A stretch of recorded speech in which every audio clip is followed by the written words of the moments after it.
கடந்த வீடியோவில் fatty liver என்றால் என்ன என்று பார்த்தோம். அதன் முடிவில் இதனால் வேறு என்னென்ன நோய்கள் வரும் என்று உங்களுக்கு தெரியுமா என்று கேட்டிருந்தேன். இதோ அதற்கான விடை. இந்த 4 ஆபத்தான நோய்களுக்கும் உங்கள் கல்லீரலில் உள்ள கொழுப்புதான் முக்கிய காரணம்.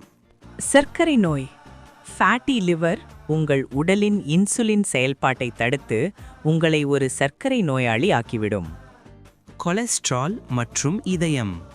கல்லீரலால் கொழுப்பை செரிக்க முடியாத போது அது இரத்த நாளங்களில் அடைப்பை ஏற்படுத்தி இதய நோய்களுக்கு வழிவகுக்கும். கணையம் பாதிப்பு.